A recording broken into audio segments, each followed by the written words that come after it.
The wrench slipped from Owen Frost's hand and clattered against the metal floor. He didn't bother picking it up.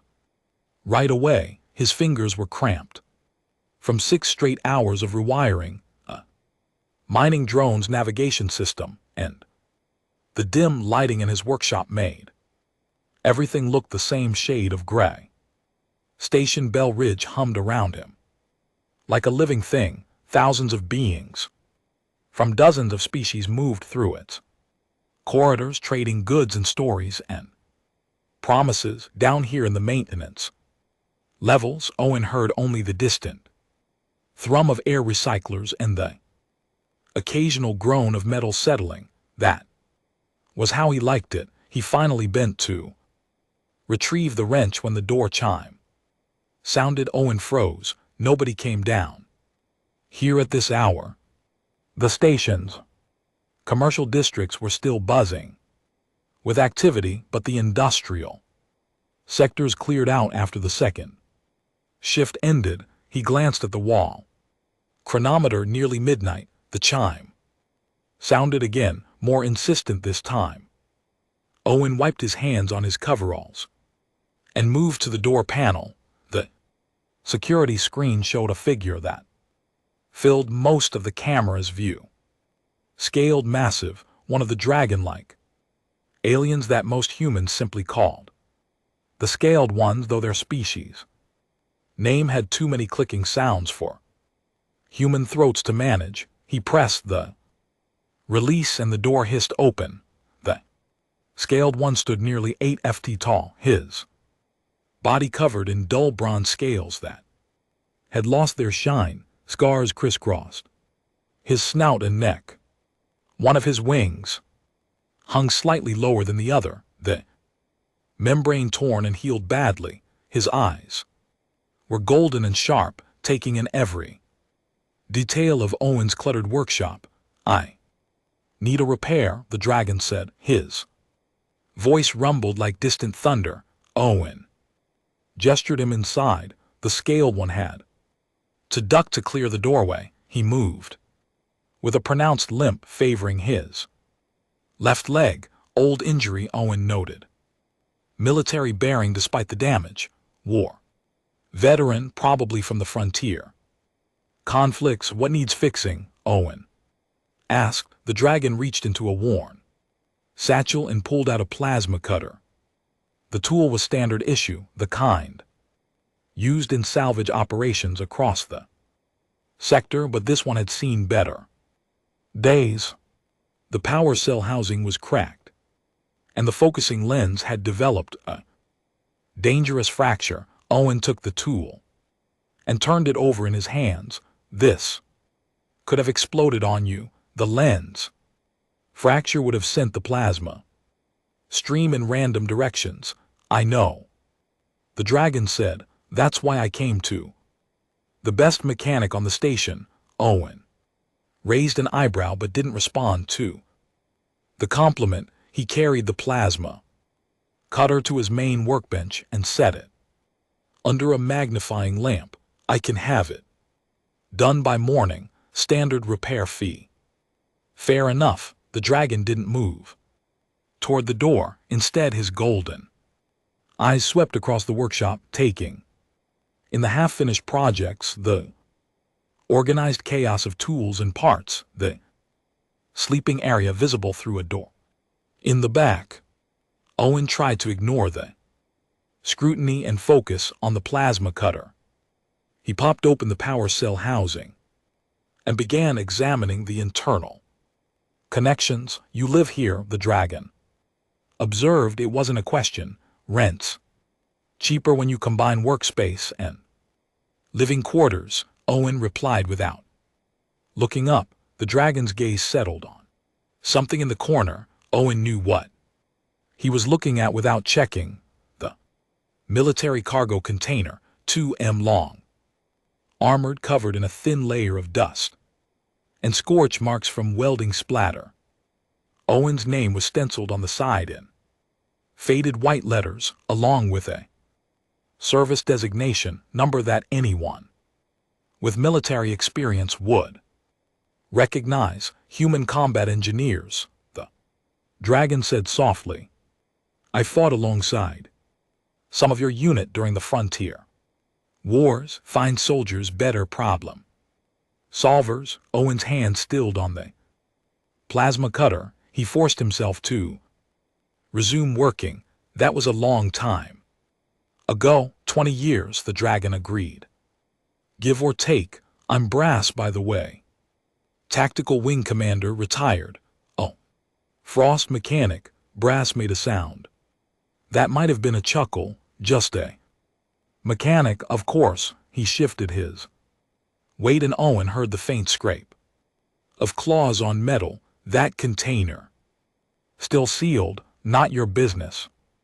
No, I suppose it isn't. Brass moved toward the door, his limp more pronounced now. Long day, Owen guessed. Old wounds always hurt worse when you're retired. I'll return in the morning for my tool. Owen nodded, relieved the conversation was ending.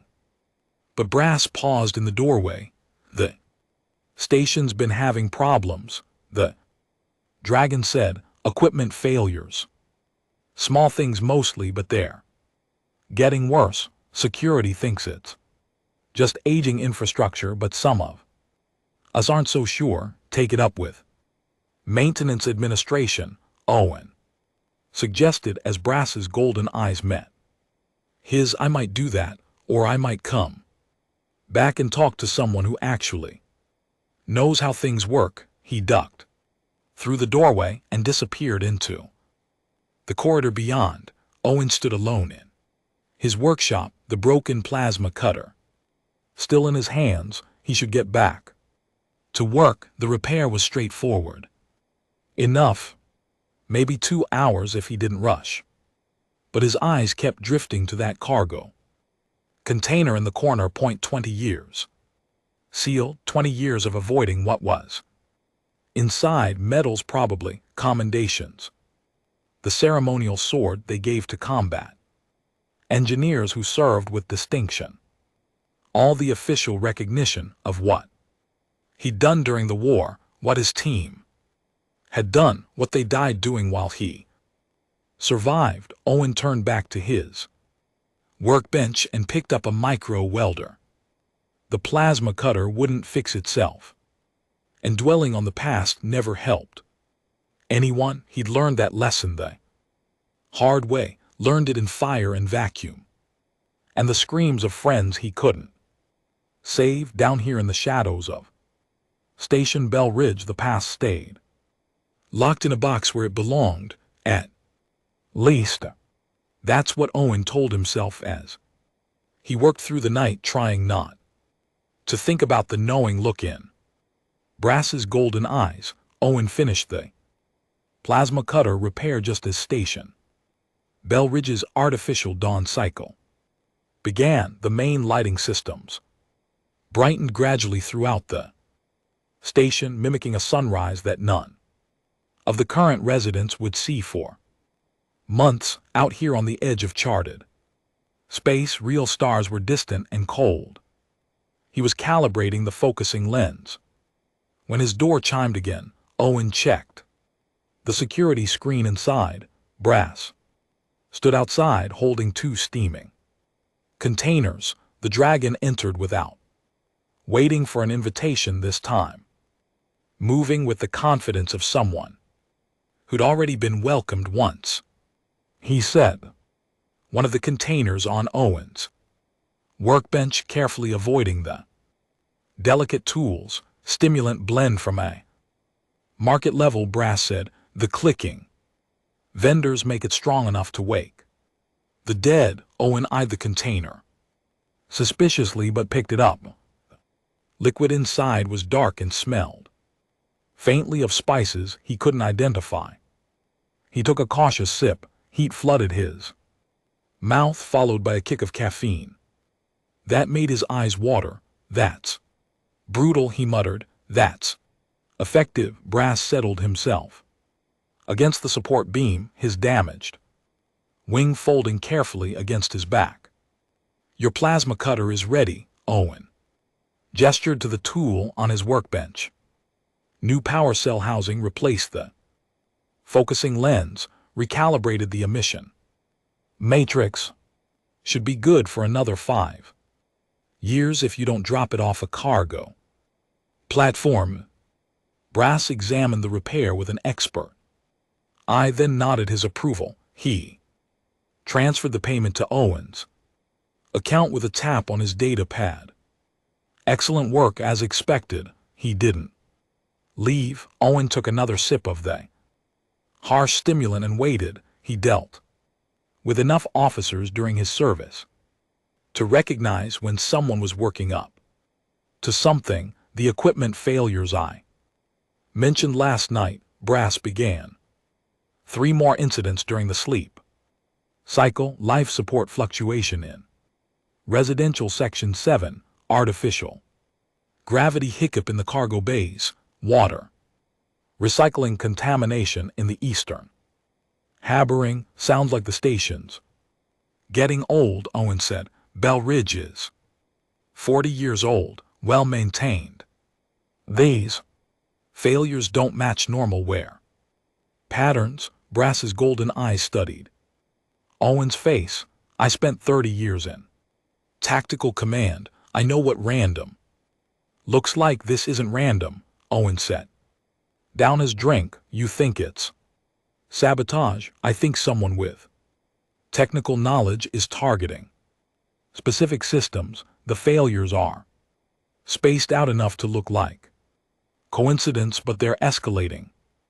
Yesterday's water contamination put 15 beings in medical care. 2 of them were children. Something cold settled Owen's stomach. Children. He joined the combat engineers to protect civilians, to solve snorts the problems that kept people safe during the worst conflict humanity had ever seen. But that was then. That was before. Station security should handle it, he said. Station security is overwhelmed. Bell Ridge handles 70,000 residents and twice that many transients. During trade season, the security chief is competent, but she doesn't have the background to understand how someone might weaponize infrastructure. Brass paused. But you do. Owen stood and moved to his parts storage, putting distance between himself and the dragon. I fix things. I don't investigate sabotage. You were human combat engineers, 3rd Division. I looked you up last night. Your unit had a 97% mission success rate. You specialized in rapid infrastructure assessment and hostile environment engineering. Brass's voice was gentle but relentless. You know how to break systems, which means you know how to find someone who's breaking them. I'm not that person anymore, really, because that container in the corner says otherwise. Owen's hands clenched. That container stays closed. Why? Brass shifted his weight, his scales rasping softly. I've carried my own demons for 20 years, Owen Frost. I know what guilt looks like. I know what it sounds like when someone's running from their past instead of living with it. You don't know anything about me. I know you survived when others didn't. I know you left military service the day the war ended and never looked back. I know you're hiding in this workshop fixing broken tools for strangers because it's easier than facing what you left behind. Brass's voice softened. I know because I did the same thing for 5 years after the war. Holed up in a cave on my home world, convinced I didn't deserve to be among the living. Owen turned to face him. What changed? A hatchling fell into a ravine near my cave. She was crying for help and her parents couldn't reach her. I had the climbing equipment. I had the experience. I could save her, or I could stay in my cave and let her die because I was too wrapped up in my own pain. You Saved her, obviously. Brass's golden eyes gleamed, and I realized that my team didn't die so I could waste the rest of my life hiding. They died so others could live. Every day I choose to help someone, I honor their sacrifice. Every day I hide, I dishonor it. Words hit harder than Owen expected. He looked at the cargo container, at the name stenciled on its side, his name, his rank, his unit designation. Inside that box was everything he'd been, everything he'd lost. The sabotage, he said finally. Tell me about the patterns. Brass's expression didn't change, but Owen caught the slight relaxation in his posture. Victory. Small but significant. The dragon pulled out his data pad and brought up a station schematic. Red markers indicated the locations of each equipment failure. Over the past 2 weeks, Owen studied them, his mind automatically cataloging distances, system types, access points. His blood went cold. These aren't random, he said. Look at the progression. Life support, gravity, water recycling, someone's testing responses, seeing how fast maintenance crews react, how security investigates, where the weak points are in station operations, testing for what. Owen traced a line on the schematic with his finger, connecting the failure points. The pattern formed a rough circle around a specific section of the station, the fusion core housing. Their mapping approach vectors, he said. If you wanted to cause catastrophic damage to Bell Ridge, you target the fusion core stabilizers, but you can't just walk up and plant explosives. You need to know how maintenance accesses the area, how sensors monitor it, how security patrols it. Brass leaned closer, his massive frame casting a shadow over the schematic. You're saying these small failures are reconnaissance? I'm saying whoever's doing this has military training, combat engineering training. Specifically, they're gathering intelligence for a major strike. Owen met Brass's eyes. How many people are on the station right now? 70,000 residents. Another 100,000 transients for the trade season. Next week the numbers jump higher. The Pan-Species Trade Summit starts in 6 days. Owen's mind raced. Fusion core failure during the summit would kill thousands, tens of thousands. Species representatives from across the sector would be here, packed in a conference halls and diplomatic suites. The death toll would be catastrophic. The political fallout would shatter the fragile peace that had held since the war ended. I need to think, he said. Brass nodded and moved toward the door. I'll be back tomorrow morning with more of that stimulant blend. Brass, the dragon paused. Why me? There must be other engineers on the station with military backgrounds. There are, but I needed someone who understands what it means to carry the weight of lives saved and lives lost. Someone who knows that sometimes the hardest thing isn't fighting, it's choosing to care again after you've lost everything. After Brass left, Owen stood alone. His workshop, his eyes drifted to the cargo container one more time. 20 years. Sealed. Maybe it was time to open it. 3 days passed before Owen admitted to himself that Brass had become a regular part of his routine. The dragon arrived every morning with stimulant blends from different market vendors, each one more aggressive than the last. They would drink in comfortable silence while Brass reported the latest incidents. The sabotage was getting bolder. The pressure seal failure in docking bay 12 had nearly vented an entire cargo ship's crew into space. Only quick action by The bay operators had saved them. Next day, a power relay explosion in the residential sector had started a fire. That took 4 hours to contain.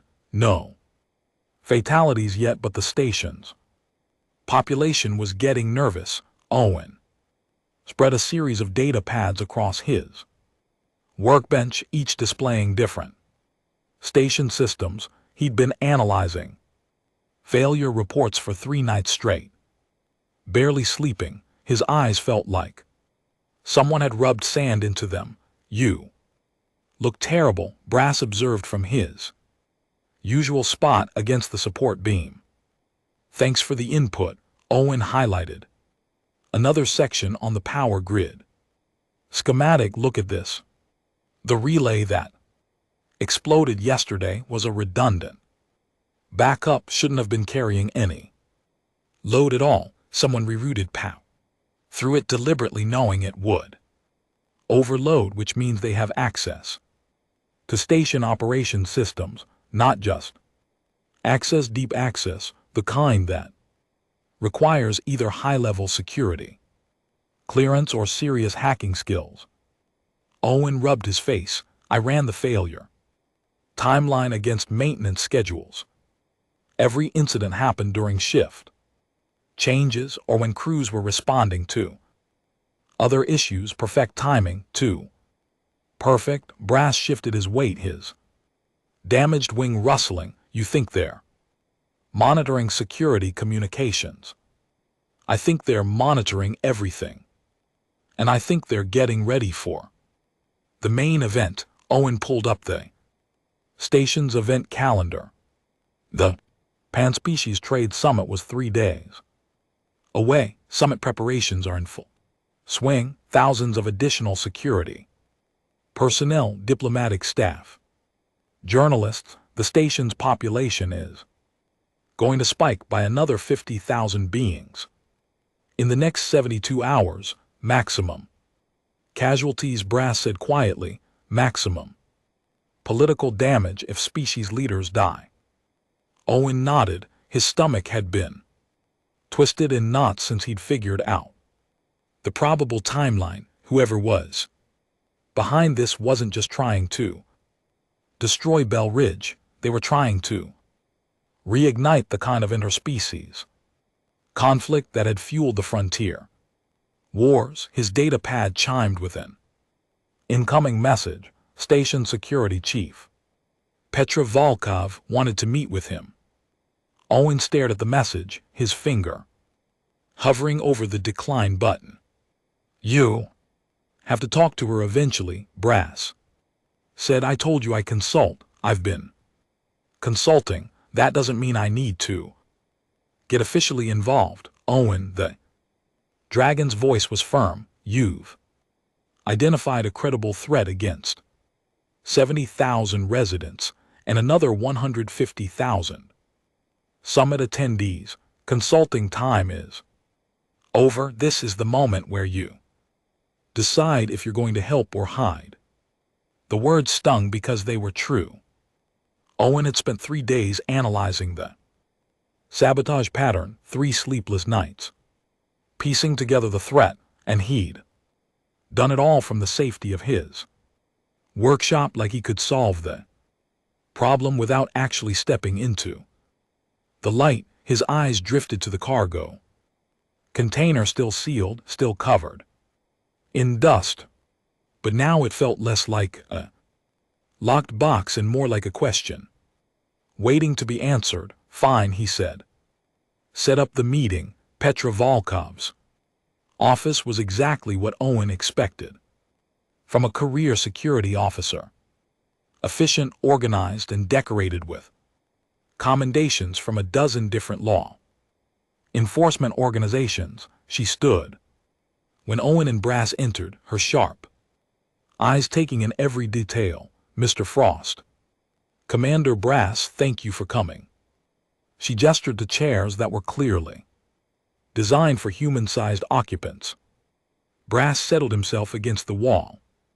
Instead, Owen took a seat and waited. He learned long ago that in meetings with authority, Figures, silence was often the best. Strategy, Petra didn't waste time. Commander Brass says you have information about the equipment. Failures, not information, analysis. Owen pulled out his data pad and transferred his findings to her desk. Display, the failures aren't random. They're reconnaissance for a larger attack, probably targeting the fusion core stabilizers during the summit. Petra's expression didn't change, but Owen saw her hands tighten slightly on her desk. She studied his analysis in silence, her eyes moving rapidly across the data. This is solid work, she said. Finally, why didn't you come forward earlier? I wasn't sure until yesterday. And I'm not a security consultant. I fix broken equipment. You were human combat engineers. Petra pulled up his service record on a secondary screen. 3rd Division, specialized in hostile environment engineering and infrastructure warfare. Distinguished service citation. Honorable discharge. She paused. Your entire unit was killed during the evacuation of Colony 7. You were the only survivor. Owen's throat tightened. He hadn't heard that designation spoken aloud in 20 years. Colony 7, the place where everything ended, that's in the past, he managed. The past is informing the present. Petra closed the service record. Someone with your training is behind this sabotage. Someone who knows how combat engineers think, how they operate. I need you to find them before they kill everyone on this station. I'm not an investigator. No, but you're an engineer. You understand how they're thinking because you think the same way. You can predict their next move. Petra leaned forward. I have 3 days before the station is packed with diplomatic targets. My security teams are good, but they're not trained for this kind of threat. I need your expertise. Owen looked to Brass. The dragon's golden eyes were steady, encouraging without being pushy. He looked back at Petra, at the determination in her face, at the weight of responsibility she was carrying. 0.7 thousand residents, 150,000 summit attendees, all of them depending on people like Petra to keep them safe, all of them unaware of the catastrophe being prepared in the shadows. His team had died saving people. They'd walked into hell because someone needed to, because civilians were counting on them, because it was the right thing to do, even it cost everything. I'll need access to the fusion core maintenance tunnels, Owen said, and complete station schematics, including security systems. Petra's shoulders relaxed slightly. Done. What else? Time. If they're planning to strike during the summit, they need to finish their preparations. That means they'll be moving soon, making final adjustments to their sabotage setup. I need to inspect the most vulnerable points before they do. I'll assign you a security escort. No. An escort will draw attention if the saboteur is monitoring security communications. They'll know someone's looking for them. Owen stood. I'll go alone. Brass can coordinate with your teams if I find something. Petra clearly didn't like it, but she nodded. You'll have full access credentials within the hour. Report directly to me with anything you find. Owen and Brass left the office together. The dragon waited until they were in a maintenance lift before speaking. You're going to find them, Brass said. It wasn't a question. I'm going to try, and if you do. Owen thought about his team, about the people they'd saved, about the weight of survival and the responsibility it carried. Then I'll stop them, whatever it takes. The lift descended into the lower levels of the station, carrying Owen toward the fusion core and whatever waited in the shadows below. The maintenance tunnels beneath Station Bell Ridge formed a maze that only engineers and desperate criminals ever navigated. Owen moved through them with practiced ease, his portable scanner sweeping for anomalies in the infrastructure.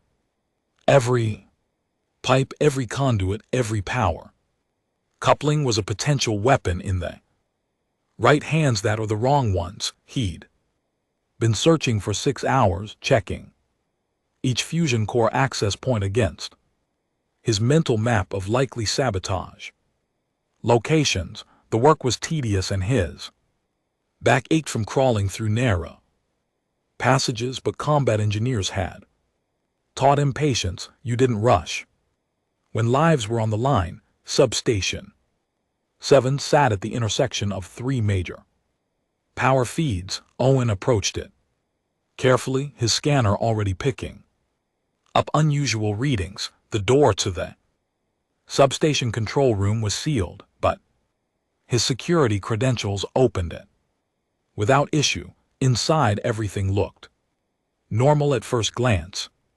Banks of monitoring equipment hummed quietly, their displays showing green status indicators across the board, but Owen's scanner told a different story. He moved to the primary coupling housing and ran a detailed sweep there. Microscopic fractures in the coupling assembly, too precise to be natural wear. He pulled a magnification lens from his toolkit and examined the metal closely. The fractures followed a deliberate pattern, weakening the structure without causing immediate failure, a slow bomb waiting for the right stress to trigger catastrophic collapse. Owen's hands moved automatically, falling into the familiar rhythm of disarmament. He'd done this dozens of times during the war, diffusing enemy sabotage while his team held off attacks or evacuated civilians. His fingers didn't shake, his breathing stayed steady. Training overrode fear, turned panic into procedure. The fractures were created by molecular disruptors, tiny devices that vibrated at frequencies designed to stress metal until it developed critical weaknesses. Owen found 3 of them embedded in the coupling housing, each one carefully positioned for maximum damage. He deactivated them one by one, using a frequency dampener to neutralize their effect before carefully extracting them. When the last device was removed, Owen sat back and allowed himself a moment of relief. The immediate danger was gone, but the larger threat remained. Someone had planted these devices, someone with expertise and access, someone who was probably watching the substations for any sign of interference. A soft scraping sound made Owen freeze. He wasn't alone. Owen spun, reaching for the heavy wrench in his toolkit. A figure in black stealth gear stood in the doorway, their face hidden behind a featureless mask. They moved fast, covering the distance between them in 2 quick steps. Owen barely got his wrench up in time to block a strike aimed at his head. The fight was brutal and brief. His opponent was trained, but Owen had 20 years of muscle memory from combat engineer close quarters combat drills. He used the confined space to his advantage, blocking another strike and countering with a blow to the attacker's knee. They stumbled, and Owen followed up with a shoulder check that slammed them against the monitoring console. The attacker's hand went to their belt, reaching for something.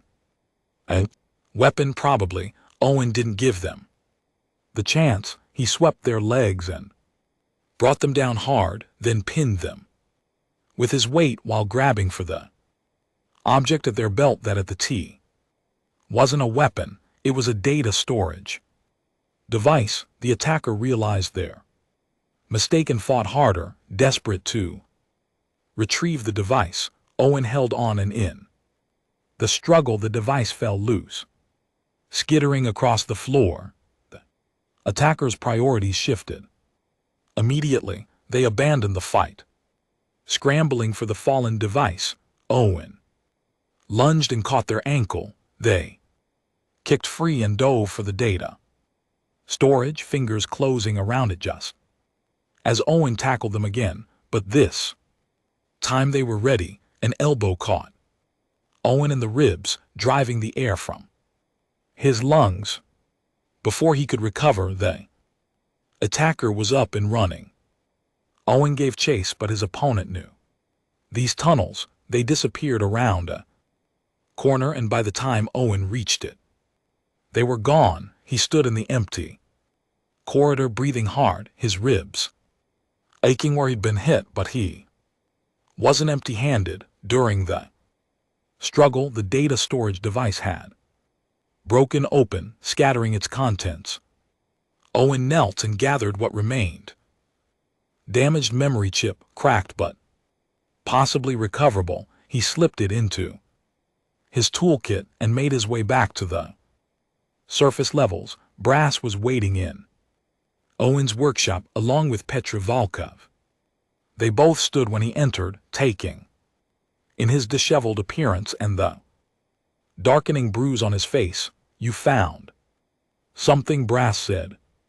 Owen set his toolkit on the workbench and pulled out the deactivated molecular disruptors. Substation 7 was rigged to fail. These devices would have caused the coupling to fracture under load.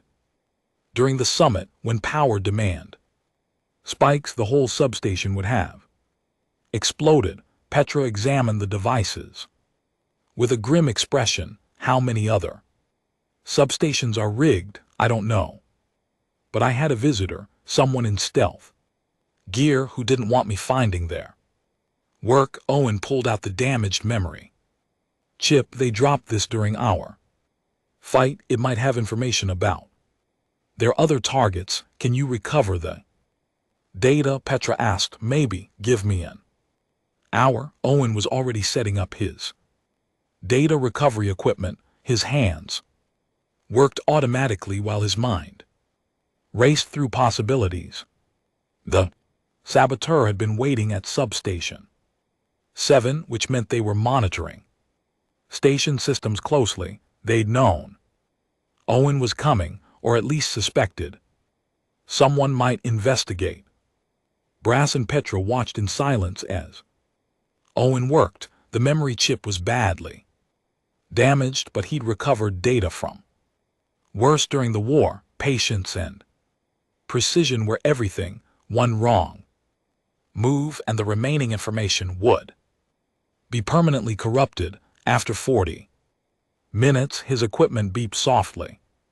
Success. The recovered data appeared on his display. Station schematics covered in annotations and calculations.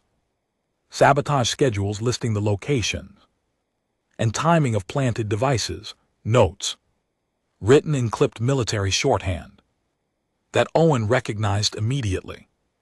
Combat engineer terminology, tactical assessments, efficiency calculations that prioritized maximum damage with minimum exposure. "They're one of us," Owen said quietly. "Whoever's doing this, they were trained the same way I was." Petra leaned over his shoulder, studying the data. "Can you identify them from this?" "No, but I can identify their targets." Owen highlighted several locations on the schematic. "They've planted devices at 7 different substations, all of them surrounding the fusion core. If they trigger simultaneously during the summit, the cascade failure will destroy the core containment. The explosion will tear the station apart." When Petra's voice was tight, Owen checked the timeline in the recovered data. His blood went cold. "Tomorrow, opening ceremonies for the Summit maximum attendance maximum. Casualties. Brass moved closer to the display. We have less than 24 hours to find and disarm 7 sabotage setups. Yes, and to identify the saboteur before they trigger everything remotely. Owen met Petra's eyes. I can disarm the devices I've done before, but I need time and I need to work alone. If the saboteur sees security teams moving on the substations, they'll trigger early. You can't disarm 7 locations by yourself in one day. Petra objected. No. But I can prioritize the 3 substations closest to the residential sectors get cleared first, then the ones near the summit venues. If I run out of time, at least we minimize casualties. Brass rumbled a low sound of disagreement. And if the saboteur catches you alone again, next time they might not run. Owen touched the ceremonial sword location on his mental map, the cargo container in the corner.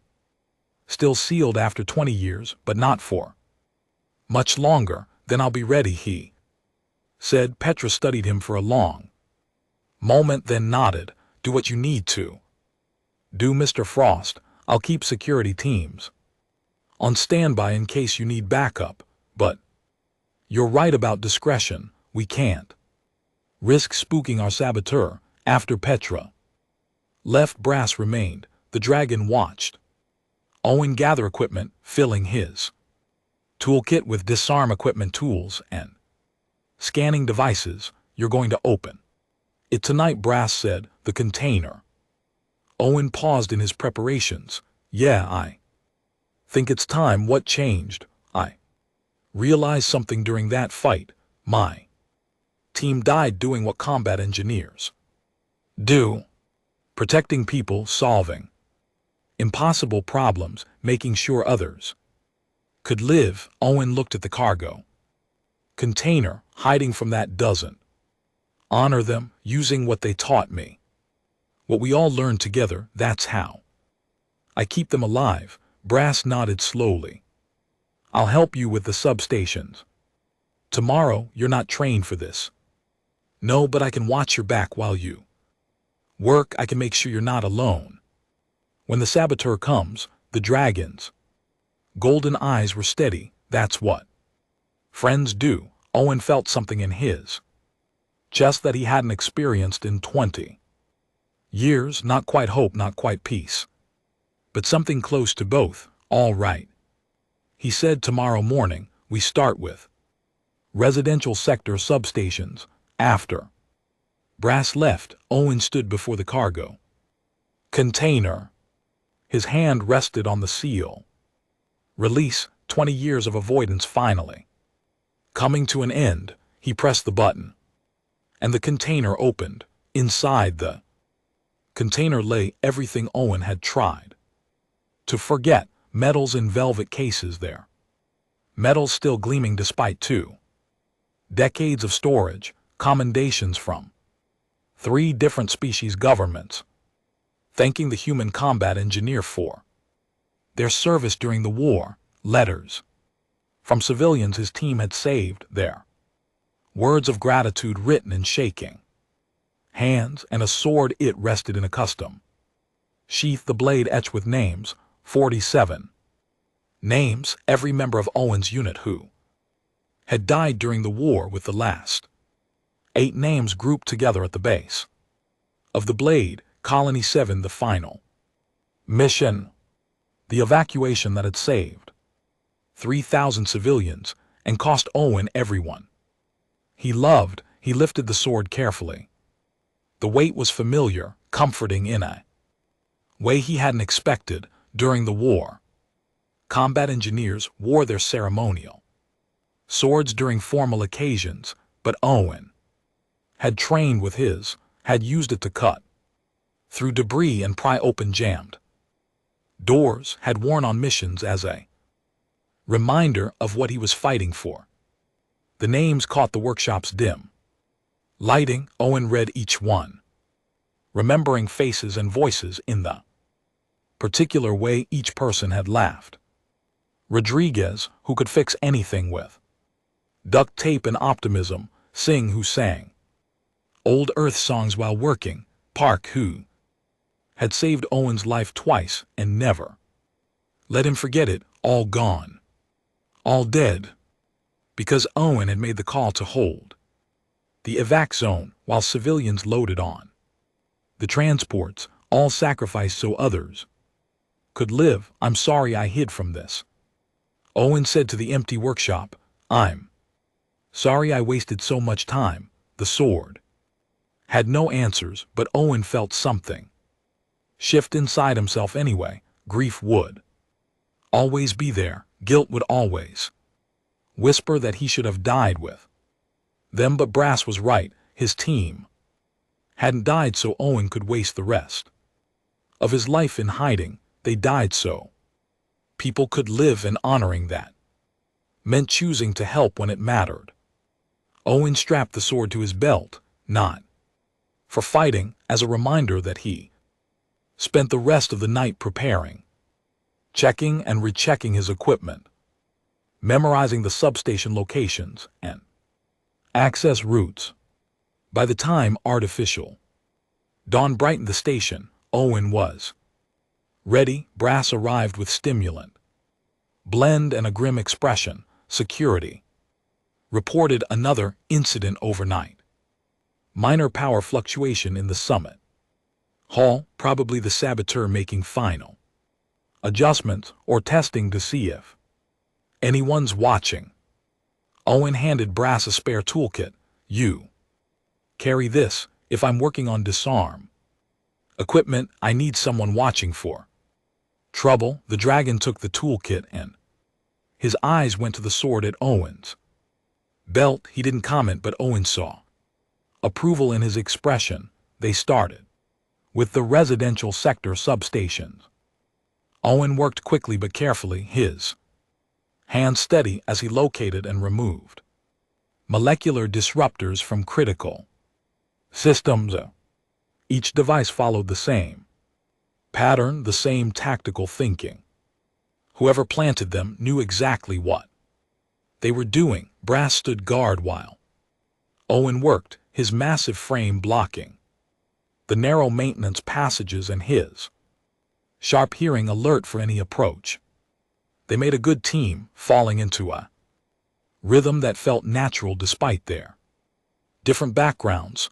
By midday they'd cleared 3 substations. Owen's back ached and his eyes burned from the close work, but they were making progress. For more to go and still no sign of the saboteur. The 4th substation was in the commercial district, hidden behind a popular market area. Owen accessed the maintenance passage while Brass positioned himself at the entrance, his bulk making it impossible for anyone to pass without being noticed. Owen worked quickly, his scanner picking up the familiar signatures of molecular disruptors. He just started the disarm equipment process when his comm unit chirped. Brass's voice came through, tight with warning, someone's coming fast, wearing the same stealth gear you described. Owen's hands didn't stop moving. Can you block them? Already am. But Owen, there's something else. I recognize the movement pattern. Military tactical approach, whoever this is. They're very well trained. The disruptor came free and Owen moved to the second one. His heart rate picked up, but his hands stayed steady. Training overrode adrenaline, focus overrode fear. Raised voices echoed from the passage entrance. Brass and someone else. The words indistinct, but the tone confrontational. Owen finished with the second disruptor and moved to the third. Almost done. The voices grew louder. Then came the sound of impact, scales scraping against metal, and Brass's grunt of pain. The saboteur had gotten past him. Owen looked up to see the figure in Stealth gear entering the substation. They moved differently now, less cautious and more desperate. Their hand went to their belt and Owen saw what he'd missed during their first encounter, a remote trigger. Don't, Owen said, rising to his feet with the third disruptor still in place. You trigger. Now you'll kill yourself too. We're right next to the core. The saboteur's hand hesitated on the trigger. Through the mask, Owen couldn't see their face, but he could read body language. Tension, desperation.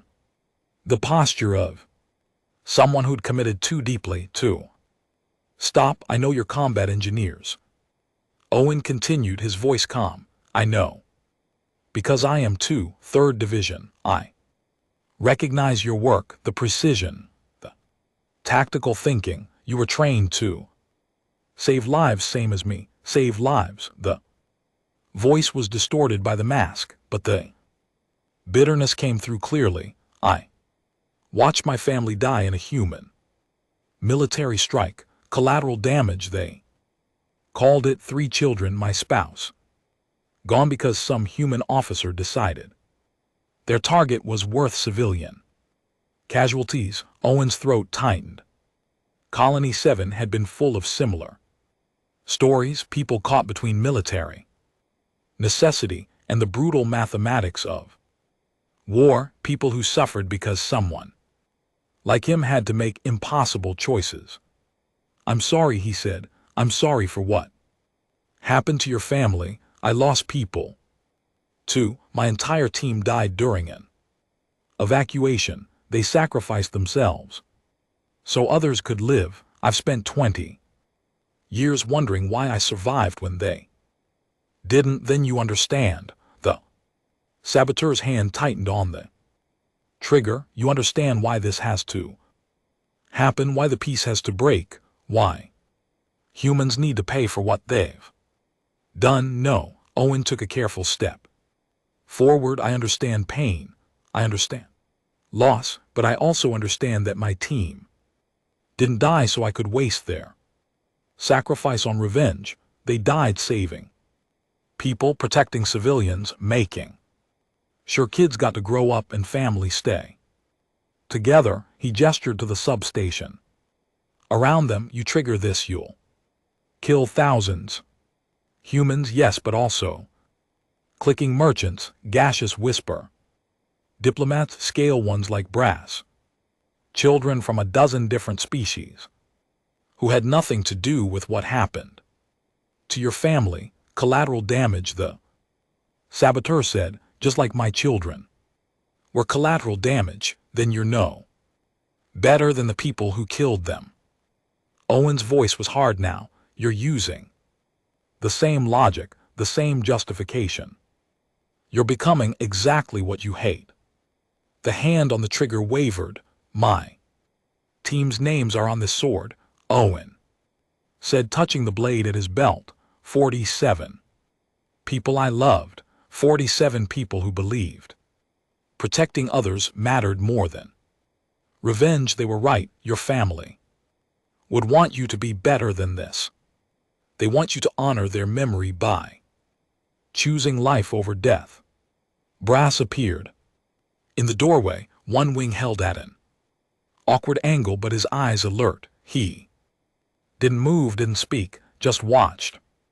The saboteur stood frozen for a long moment, then slowly their hand moved away from the trigger. The fight went out of their posture, replaced by something that looked like exhaustion. I'm tired, they said quietly. I'm so tired of carrying this. I know. Owen moved closer, carefully removing that trigger from their belt. Let it go. Let us help you. The saboteur sank to their knees. Owen removed their mask, revealing a clicking face. There, multiple eyes glistening with moisture. Young, he realized, barely an adult when the war ended, carrying grief and rage. For 20 years, letting it poison everything. My name is Owen Frost, he said gently, and I'm going to get you help, real help. not punishment, help. Petra arrived with security teams 10 minutes later. She took custody of the saboteur personally, her expression grim but not unkind when Owen explained what had happened. We'll get them to medical and psychological services, she promised. They'll face charges, but we'll make sure they get treatment too. After security left, Owen and Brass remained in the substation. The dragon cradled his injured wing, but his golden eyes were steady. You talked them down. Brass said you could have fought, could have just disarmed the trigger and let security handle it, but you talked them down. They deserved better than to die in hate. Owen looked at the sword at his belt. My team taught me that protecting people isn't just about solving technical problems, it's about seeing the person behind the problem.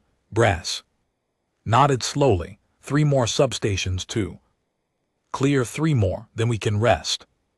They worked through the afternoon and into the evening, clearing each remaining sabotage setup. By the time artificial night fell over Station Bell Ridge, every molecular disruptor was removed and the fusion core was secure.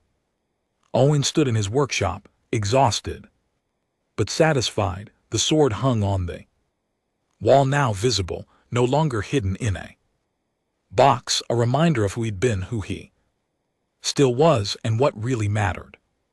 Tomorrow the summit would begin. Thousands of beings would gather in peace, unaware of how close they'd come to catastrophe. That was fine. Owen didn't need recognition, he just needed to know he'd done what his team would have wanted to. He'd protected people.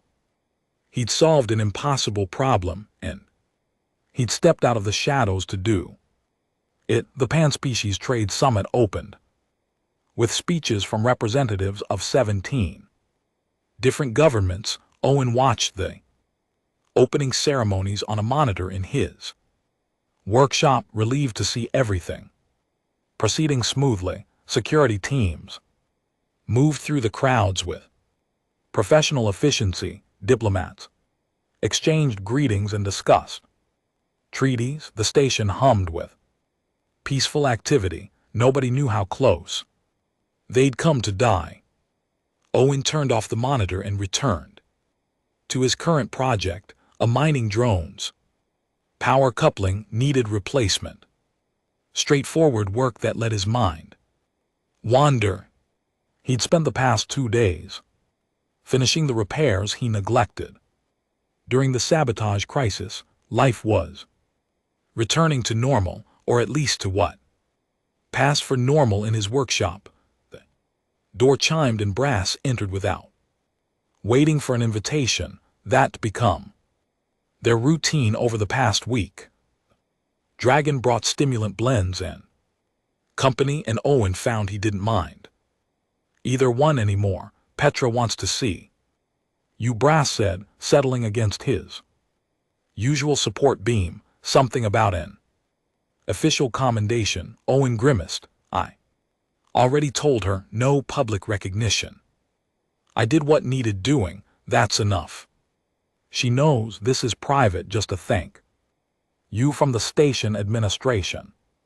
Brass paused. She's also offering you a position, chief engineering consultant, full access to station systems, authority to investigate and resolve infrastructure problems, generous salary. I'm not interested in being staff. She thought you'd say that, so she made an alternative offer.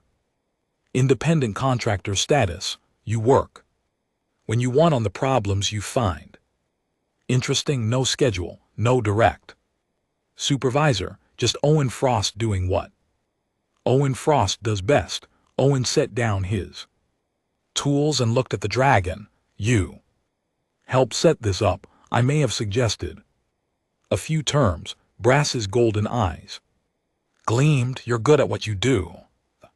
Station needs people like you, and hiding down here fixing mining drones Seems like a waste of your talents. I wasn't hiding, I was working. You were hiding, Brass corrected gently, but not anymore. You got your sword on the wall.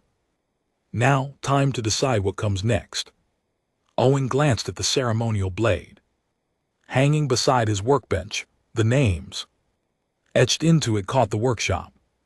Lighting, 47 reminders of people who'd chosen a matter his team hadn't hidden. From hard choices, they'd faced them, solved them, and died doing what needed to be done. Independent contractor Owen said finally, I help when needed, but I keep my workshop and my freedom. Petra anticipated that answer. She's prepared. A contract. Brass pulled a data pad from his satchel and set it on the workbench. Take your time reading it. She doesn't need an answer immediately. Owen picked up the data pad and skimmed the contract. Terms, fair compensation complete. Autonomy, access to resources when needed.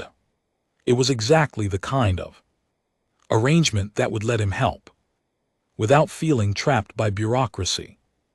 What about you? He asked Brass. What happens when the summit ends and you go back to whatever retirement cave you crawled out of? The dragon made a rumbling sound that might have been laughter. Funny story about that. I've been thinking about staying on Bell Ridge, opening a consulting business. Security assessment, tactical analysis. For merchant ships, that sort of thing. Consulting business, I need a partner. Someone with technical expertise to complement my tactical background. Someone who understands infrastructure and problem solving. Brass met Owen's eyes. Someone I trust to watch my back when things get complicated. Owen felt a smile tugging at his mouth. The first genuine smile in longer than he could remember. You're asking me to go into business with you. I'm suggesting a mutually beneficial arrangement between two professionals who work well together. Brass's tone was formal, but his eyes showed warmth. Also, yes, I'm asking you to be my business partner. Owen looked around his workshop. Cluttered space had been his refuge for 20 years, his hiding place from a world that demanded too much, but it didn't have to be a refuge anymore. It could be a base of operations, a place where he and Brass solved problems and helped people. I'll need to expand the workshop, he said. Add space for your equipment, maybe install better communication systems. I'll cover half the renovation costs. Deal. Owen extended his hand and Brass grasped it carefully, mindful of his claws against human skin. They shook on it, sealing a partnership that felt right in ways Owen couldn't quite explain. Over the next week, the workshop transformed. Owen cleared out 20 years of accumulated clutter, organized his tools properly, and installed the communications equipment Brass requisitioned from his military contacts. The dragon moved his personal belongings into a storage area that Owen converted into living quarters, and together they set up a proper office space for their new consulting business. Brass and Frost Technical Solutions. The name was Brass's idea, and Owen had to admit it had a certain ring to it. Their first client was a merchant captain whose cargo hauler kept experiencing mysterious power fluctuations. Owen diagnosed the problem in 20 minutes and had it fixed in an hour. Simple work, but satisfying. The captain paid them promptly and promised to recommend their services to other merchants. Word spread quickly. Within 2 weeks, they had a steady stream of clients, from individual ship owners to small trading companies. Nothing dramatic, just honest Work solving real problems, Owen found. He enjoyed it, enjoyed using his skills to help people without the weight of military command or life and death stakes, although those stakes still appeared occasionally. 3 weeks after the summit, Petra contacted them about suspicious modifications to private vessel docked at the station.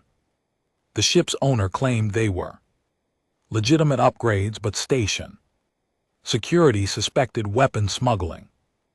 Owen and Brass investigated together, combining Owen's technical analysis with Brass's tactical expertise. They found weapons all right, enough firepower to threaten a small colony, but they also found evidence that the ship's owner was being coerced by a criminal organization.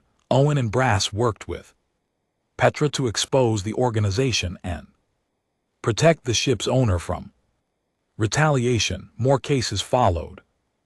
Sabotaged life support system on a passenger liner, a hijacked cargo shipment that needed tracking, diplomatic dispute over station access that required neutral technical arbitration. Each problem was different, each solution unique. Owen and Brass handled them all, their partnership growing stronger with every challenge they faced. 5 months after the summit, Owen stood in his workshop, watching Brass teach a young clicking engineer how to diagnose power coupling failures. The dragon was patient and thorough, his tactical mind breaking down complex problems into understandable steps. The student listened with all 4 eyes focused intently, mandibles clicking softly in concentration. Owen's sword hung on the wall nearby, visible to everyone who entered the workshop. People asked about it, sometimes curious about the names etched into the blade. Owen told them the truth: his team, his family, the people who taught him that solving problems and protecting others was worth any sacrifice. The past didn't hurt as much anymore. The guilt was still there, probably always would be, but it was balanced now by purpose, by the daily choice to use what his team had taught him to make things better. Petra stopped by that evening with news: the trade summit is planning a follow-up session next year. They want to hold it on Bell Ridge again, and they specifically requested that you and Brass handle security consultation. Just consultation? Owen asked. Well, active monitoring during the event, problem solving if issues arise. You'd have full authority to act on any threats. Petra smiled. Basically, they want you to do what you did last time, except with official recognition and actual payment. Owen looked at Brass, who had finished his lesson and was bidding farewell to the young clicking engineer. The dragon caught his glance and nodded slightly. We'll do it, Owen said.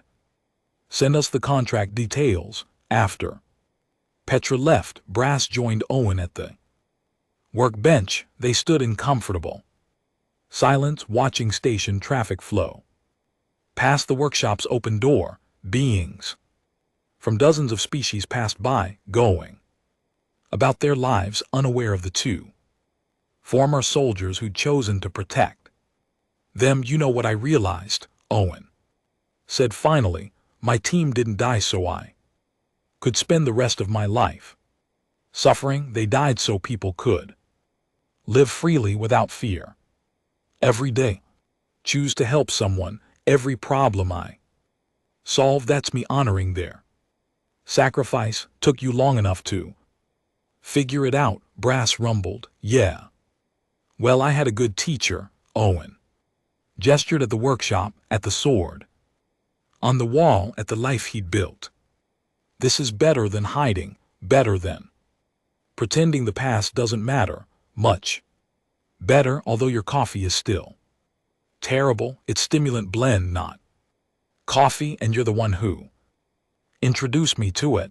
They fell into their usual bickering, comfortable and familiar, outside Station Bell Ridge continued its endless rotation, filled with beings from across the galaxy. Inside the workshop, two veterans had found peace not by forgetting their past, but by using it to build something better.